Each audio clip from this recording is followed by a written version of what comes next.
Welcome, dear learners, to another video with your language tutor, Saklen Shah. Today we are going to learn about prescriptive grammar and descriptive grammar. हम ये पढ़ेंगे कि prescriptive grammar क्या है, descriptive grammar क्या है, इन दोनों के बीच में differences क्या हैं, और इनके differences जो हैं वो हम इनके purpose और goals के हिसाब से पढ़ेंगे, हम methodological approaches के हिसाब से इनके differences पढ़ेंगे. इसके अलावा व्यू ऑफ लैंग्वेज के हिसाब से भी हम इनके डिफरेंसेस पढ़ेंगे and then we will move towards the conclusion of the lecture. ठीक है जी. प्रिस्क्रिप्टिव ग्रामर हम कहते हैं कि the way language should be, और डिस्क्रिप्टिव ग्रामर जिस तरीके से एक्चुअल लैंग्वेज बोली जाती है उसको हम कहते हैं. इसको थोड़ा और हम डिटेल में समझते हैं, मगर उससे पहले अगर आप चैनल पर नए हैं तो प्लीज़ इसको सब्सक्राइब कर दें, घंटी को दबा दें, और हाँ, अगर आपको वीडियो थोड़ी सी भी अच्छी लगे तो प्लीज़ इसको लाइक कर दिया करें. इससे हमें हेल्प होती है. यूट्यूब हमारी वीडियोस आप जैसे दूसरे लर्नर्स तक भी पहुंचाता है अगर आप हमारी वीडियोस को लाइक करते हैं. तो दोस्तों देखें, प्रिस्क्रिप्टिव ग्रामर और डिस्क्रिप्टिव ग्रामर ये दो जो है ना वो कंट्रास्टिंग अप्रोचेज हैं towards the understanding and analysing language. अच्छा, अब आपको जो है ना ये दोनों अप्रोचेज जो हैं वो डिफरेंट फिलोसॉफिकल और मेथोडोलॉजिकल पर्सपेक्टिव देते हैं. सही है जी. अच्छा, थोड़ा हम इसको समझ लेते हैं. अच्छा, हम ना जब डॉक्टर के पास जाते हैं तो डॉक्टर हमें क्या देता है? डॉक्टर हमें देता है प्रिस्क्रिप्शन. डॉक्टर हमें क्या देता है? प्रिस्क्रिप्शन. उस प्रिस्क्रिप्शन में क्या होता है? उस प्रिस्क्रिप्शन में सिंपल ये लिखा होता है कि आपने कौन सी दवाई किस टाइम पर लेनी है, कितनी बार लेनी है, कितने दिन तक लेनी है. सिंपल ये मुराद है कि प्रिस्क्रिप्शन जो है वो सेट रूल्स हैं. ठीक है जी. एक रूल्स हैं जो कि सेट हैं, और इन रूल्स को फॉलो करके आप अपने गोल को अचीव कर सकते हैं. ठीक है जी. अब डॉक्टर के पास हम जाते हैं तो हमारा गोल होता है सेहत को अचीव करना. तो डॉक्टर हमें बताता है कि भाई रूल ये है कि फ़लाँ दवाई दिन में इतने वक्त लेनी है, फ़लाँ दवाई दिन में इतने वक्त लेनी है, टोटल कोर्स इतने दिनों के लिए या हफ्तों के लिए चलाना है, and then your goal will be achieved, that you will be healthy again. लेकिन यार यहाँ पर देखें आप, जो प्रिस्क्रिप्टिव ग्रामर है ना वो भी इसी तरीके से काम करती है.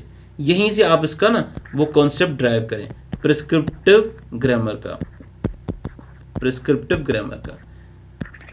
आप ग्रामर की किताबें पढ़ते हैं? अगर पढ़ी नहीं है तो देखी तो ज़रूर होंगी. ठीक है. बहुत ज़्यादा लैंग्वेज की ग्रामर की किताबें हमें मिलती हैं. वो सब की सब ग्रामर की किताबें एक्चुअली हमें उस लैंग्वेज की एक प्रिस्क्रिप्टिव ग्रामर दे रही होती हैं. ये क्या होते हैं? ये रूल्स एंड रेगुलेशंस होते हैं. ठीक है जी. ये रूल्स एंड रेगुलेशंस होते हैं.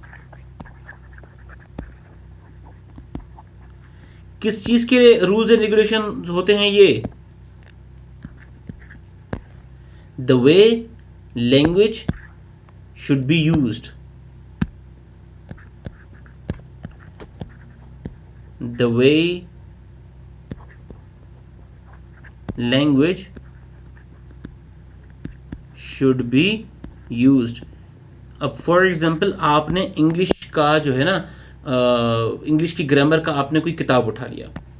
अब उस ग्रामर की किताब में आपको रूल्स एंड रेगुलेशंस मिलेंगे, नाउन्स के, प्रोनाउंस के, tenses, active voice, passive voice and what not.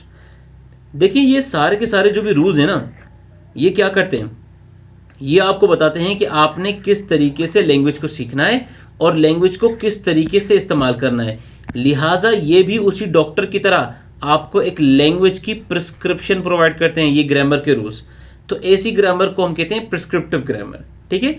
और जब भी कोई इंसान इस अप्रोच से लैंग्वेज सीखता है, यानी कि किसी भी लैंग्वेज की ग्रामर को पढ़ के लैंग्वेज सीखता है, तो उसको हम कहते हैं कि prescriptive approach towards language learning, कि आप किस तरीके से प्रिस्क्रिप्टिव ग्रामर को लेकर लैंग्वेज सीख रहे हो. मगर डिस्क्रिप्टिव ग्रामर इससे थोड़ी अलग है. ठीक है जी. डिस्क्रिप्टिव ग्रामर इससे अलग है. अलग किस तरीके से है? डिस्क्रिप्टिव ग्रामर जो है वो हमको ये नहीं बताती कि कौन सा रूल कैसे होना चाहिए, कौन सा रूल कैसे होना चाहिए. नहीं, डिस्क्रिप्टिव ग्रामर कहती है कि आप देखो कि एक्चुअली लैंग्वेज है किस तरीके से. The way language is, the way language actually is. Prescriptive grammar descriptive grammar हमें ये बताती है कि भाई आप जो है वो प्रिस्क्रिप्शन के पीछे ना लगो, आप ये देखो कि जो उस लैंग्वेज के यूजर्स हैं वो किस तरीके से लैंग्वेज को इस्तेमाल कर रहे हैं। ठीक है, आप नेटिव्स को देखें कि किस तरीके से नेटिव के माइंड में वो ग्रामर चल रही है। तो जो एक लैंग्वेज का स्पीकर है उसके माइंड में जो ग्रामर है जिसको वो इस्तेमाल करता है वो डिस्क्रिप्टिव ग्रामर है। लेकिन अगर आप वो किताबों से सीखते हैं तो वो प्रिस्क्रिप्टिव ग्रामर है। एक और मैं आपको ना इसका बहुत ही अच्छा एग्जांपल देता हूँ। अब फॉर एग्जांपल आपकी जो मदर टंग है ना, आपकी मदर टंग है लेट्स से उर्दू या फिर हिंदी, आपकी उर्दू या फिर हिंदी मदर टंग है और अंग्रेजी आपको आती नहीं है, ठीक है, मगर आप अंग्रेजी सीखना चाहते हैं तो आपकी टारगेट लैंग्वेज है इंग्लिश। आपकी टारगेट लैंग्वेज है इंग्लिश। अब आप मुझे बताएं कि क्या आपको उर्दू समझने के लिए या हिंदी समझने के लिए किसी ग्रामर की किताब की ज़रूरत पड़ी थी जब आप ये लैंग्वेज अपने पेरेंट्स से, अपने माहौल से या फिर अपनी कॉग्निटिव एबिलिटीज़ को इस्तेमाल करते हुए सीख रहे थे? तो जवाब है नहीं, आपको किसी भी प्रिस्क्रिप्टिव ग्रामर की ज़रूरत नहीं पड़ी थी जब आप अपनी मदर टंग सीख रहे थे। ठीक है, लेकिन क्या आपको इन लैंग्वेजेस की ग्रामर नहीं आती? क्या आपको अपनी मदर टंग की ग्रामर नहीं आती? तो जवाब है कि आपको अपनी मदर टंग की ग्रामर आती है। कैसे आती है? आपने तो कोई ग्रामर की किताब उठा के उर्दू की हिंदी की नहीं पढ़ी, तो कैसे ग्रामर आ जाती है? तो ये है डिस्क्रिप्टिव ग्रामर जो कि आपने खुद ही एक्वायर कर ली है, ठीक है, विदाउट कॉन्शियस एफर्ट्स। लेकिन अब इंग्लिश जो है वो है आपकी टारगेट लैंग्वेज। इंग्लिश जो है वो है आपकी टारगेट लैंग्वेज। आप क्या करते हैं कि आप कोई एक अच्छी सी ग्रामर की किताब लेकर आते हैं, इंग्लिश ग्रामर की, और आप उसको पढ़ने लग जाते हैं ताकि आप अपनी टारगेट लैंग्वेज में कुछ ना कुछ सीख पाएं। तो मेरे भाई, ये जो आप इंग्लिश की ग्रामर की किताब उठाकर आए हो और ये जो ग्रामर आप पढ़ रहे हो, ये ग्रामर दरअसल प्रिस्क्रिप्टिव ग्रामर है। ठीक है जी, आई होप कि आपको समझ में आ गया होगा कि इसका डिफरेंस क्या है प्रिस्क्रिप्टिव ग्रामर का और डिस्क्रिप्टिव ग्रामर का। ठीक है, तो चलें हम यहां पर थोड़ा देखते हैं कि दोनों का पर्पस क्या होता है और गोल क्या होता है। We have prescriptive grammar and we have descriptive grammar as well. अच्छा जी, तो prescriptive grammar aims to regulate and standardize language use according to established norms. ठीक है, लैंडली म्यूर ये कहते हैं कि prescriptive grammar provides rules for proper language usage based on traditional standards. Prescriptive grammar जो है ना, ये लैंग्वेज को रेगुलेट करने में और लैंग्वेज को स्टैंडर्डाइज करने में मदद देती है स्टेब्लिश्ड नॉर्म के तहत। आपने सुना होगा ना कि भाई एक स्टैंडर्ड लैंग्वेज है और बाकी उसकी वैराइटीज़ हैं, बाकी उसकी दूसरे डायलेक्ट्स हैं, इसके अलावा सोशियोलेक्ट्स हैं एंड सो ऑन। ये जो स्टैंडर्ड लैंग्वेज है इसके रूल्स सारे प्रिस्क्रिप्टिव होते हैं। ठीक है, इंग्लिश की कई सारी वैराइटीज़ हैं, ठीक है, लेकिन जब भी आप ग्रामर की कोई बुक बाय करते हो तो वो आप स्टैंडर्ड अमेरिकन या फिर स्टैंडर्ड यूके इंग्लिश की ग्रामर की किताब बाय करते हो। क्यों? क्योंकि वो आपको प्रिस्क्रिप्टिव तरीके से लैंग्वेज सिखाते हैं। ठीक है, तो जब भी किसी लैंग्वेज को रेगुलेट करना है, स्टैंडर्डाइज करना है, उसे प्रिजर्व करना है, उसको रेगुलेट करना है नॉर्म्स के तहत, तो आप उसकी प्रिस्क्रिप्टिव ग्रामर को जनरेट करते हो। यही इसका गोल है, यही इसका पर्पस है। ठीक है, जबकि डिस्क्रिप्टिव ग्रामर का क्या फंक्शन है? ठीक है भाई, descriptive grammar aims to observe, record and analyse how language is actually used by speakers. Prescriptive grammars foreign language learners के लिए या फिर सेकंड लैंग्वेज लर्नर्स के लिए होती है, मगर डिस्क्रिप्टिव ग्रामर्स में हम नॉर्मली ये देखते हैं कि जो एक्चुअली लैंग्वेज यूजर्स हैं, जो स्पीकर्स हैं, वो किस तरीके से लैंग्वेज को इस्तेमाल कर रहे हैं, उसको हम एब्जॉर्ब करते हैं, रिकॉर्ड करते हैं और एनालाइज करते हैं। ठीक है जी, तो descriptive grammar seeks to describe language as it is used without making judgment about correctness. Descriptive grammar में करेक्टनेस के ऊपर फोकस नहीं किया जाता, इसमें यूजेज के ऊपर, लैंग्वेज एप्लीकेशन के ऊपर फोकस किया जाता है। मगर अगर आपने ना कोई लैंग्वेज की ग्रामर की किताब पढ़ी है तो आपको भी पता होगा कि वहाँ पर करेक्टनेस को बहुत ज़्यादा फोकस दी जाती है, यहाँ पर करेक्टनेस को फोकस नहीं किया जाता। ठीक है, अच्छा जी, दूसरा हम देखते हैं मेथोडोलॉजिकल अप्रोच दोनों की क्या है जी। तो prescriptive grammar, descriptive grammar. Prescriptive grammar uses normative rules and authoritative sources to dictate correct language use। ठीक है जी, प्रिस्क्रिप्टिव ग्रामर जो है वो अथॉरिटेटिव सोर्सेज से और नॉर्मेटिव रूल्स से हमें ये बताती है कि आप किस तरीके से लैंग्वेज को सही से इस्तेमाल कर सकते हैं और आपको कौन से रूल्स एंड रेगुलेशंस है जिनको इस्तेमाल करके आप जो है ना वो करेक्ट लैंग्वेज इस्तेमाल कर सकते हैं। म्यूरे क्या कहते हैं, prescriptive grammarians aim to set standards for language use based on established rules, वही बात जो हम पहले कर चुके हैं। जबकि descriptive grammar employs empirical methods collecting data from actual language use and making generalizations based on observed patterns. According to Bloomfield, descriptive linguistics relies on the observation of language use and identification of patterns. मेरे दोस्तों, descriptive language जो है ना वो empirical methods के through, वो systematic studies के through data collect करती है कि किस तरीके से एक्चुअल लैंग्वेज इस्तेमाल हो रही है और उसके बेस के ऊपर हम कैसे जनरलाइजेशंस बना सकते हैं अपने पैटर्न्स को देखते हुए। ठीक है जी, ब्लूमफील्ड भी यही बात करते हैं अपनी किताब में इन 1933। अब हम व्यू ऑफ लैंग्वेज लेते हैं कि how do prescriptive grammarians view language and how do descriptive grammarians view language.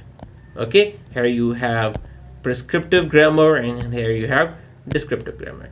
So prescriptive grammar sees language as needing regulation and correction to maintain standards of clarity and propriety. According to Murray, the purpose of prescriptive grammar is to guide speakers toward correct and elegant language use. Prescriptive grammar जो है ना वो ये कहती है कि भाई ये बहुत ज़रूरी है कि हम लैंग्वेज को रेगुलेट करें और लैंग्वेज में हम करेक्टनेस को मेंटेन करें ताकि जो स्टैंडर्ड्स ऑफ क्लैरिटी एंड प्रोप्रायरिटी है वो मेंटेन रह सकें। म्यूरे ये कहता है कि प्रिस्क्रिप्टिव ग्रामर का पर्पस ये है कि वो स्पीकर्स को गाइड करे कि किस तरीके से करेक्ट और एलिगेंट लैंग्वेज बोली जा सकती है। Whereas descriptive grammar sees language as a naturally evolving phenomena that reflects the diversity of its speakers. लेकिन जो डिस्क्रिप्टिव ग्रामर है ना वो लैंग्वेज को as a naturally evolving phenomena देखती है। वो ये देखती है कि लैंग्वेज इवॉल्व कर रही होती है। अब अगर आपने रूल्स एंड रेगुलेशंस को फिक्स कर दिया, प्रिस्क्राइब कर दिया, तो वो जो इवॉल्विंग फैक्टर है वो निगलेक्ट हो जाता है। ठीक है, और जो लिंग्विस्टिक डाइवर्सिटी है उसको आप प्रिस्क्रिप्टिव ग्रामर के जो है ना वो चलते हुए मार देते हैं। आप लिंग्विस्टिक प्लूरलिज्म को सपोर्ट नहीं करते, आप एक स्टैंडर्ड डायलेक्ट को प्रमोट करते हैं। उसके अलावा जो बाकी दूसरे रीजनल डायलेक्ट्स हैं आप उनको डिस्करेज करते हैं, आप दूसरे सोशियोलेक्ट्स को, इडियोलेक्ट्स को डिस्करेज करते हैं। If you are working according to और learning a language according to prescriptive grammar. According to Bloomfield, descriptive grammar views language as a dynamic and evolving system that reflects how people actually speak. ठीक है, वही बात कि descriptive grammar जो है ना वो ये देखती है कि लैंग्वेज एक डायनामिक और इवॉल्विंग सिस्टम है और इससे हमें ये पता चलता है कि किस तरीके से लोग दर हकीकत बात करते हैं। ठीक है जी, तो हम कंक्लूजन की तरफ बढ़ते हैं। प्रिस्क्रिप्टिव और डिस्क्रिप्टिव ग्रामर जो है ये दोनों हमें डिस्टिंक्ट जो है ना वो अप्रोचेस की तरह देखने को मिलती हैं towards the study of language. दोनों का फोकस अलग अलग है। प्रिस्क्रिप्टिव ग्रामर जो है वो स्टैंडर्ड्स, रूल्स एंड रेगुलेशंस को सेट करने के ऊपर तुली हुई है ताकि एजुकेशनल और स्टैंडर्डाइजेशन पर्पसेस के लिए इसको काम लाया जा सके। जबकि डिस्क्रिप्टिव ग्रामर जो है ना उसका काम है डॉक्यूमेंट करना और एनालाइज करना जो एक्चुअल लैंग्वेज यूज है ताकि जो इनहेरेंट वेरिएबिलिटी है और जो डायनामिक नेचर ऑफ लैंग्वेज है उसको प्रिजर्व किया जा सके, उसको समझा जा सके। दोनों अप्रोचेस जो हैं वो एक अच्छी इंसाइट्स देती हैं, और आपको अगर लैंग्वेज फिनोमेना को बेहतर समझना है, लैंग्वेज लर्निंग के फिनोमेना को बेहतर समझना है, सो इट इज़ बेटर कि आप दोनों पिक्चर्स को अपने माइंड में रखें. For further studies you can read mister Bloomfield और लिंडी म्यूरे. ये जो म्यूरे साहब है ना, ये देखिए आप ईयर से पता चल रहा है कितने पुराने हैं. He is the figure who was even present during the American Revolution. By the way, Bloomfield भी American linguist है और म्यूरे भी एक American linguist है. ठीक है जी. म्यूरे को linguist से बेहतर है कि आप ग्रामेरियन कहें, जबकि ब्लूमफील्ड जो है वो तो एक बहुत जाने माने linguist है. ठीक है. आई होप कि आपको लेक्चर पसंद आया होगा. अगर ऐसा है तो थंब पर क्लिक करके हमें बताएं कि आपको वीडियो अच्छी लगी है.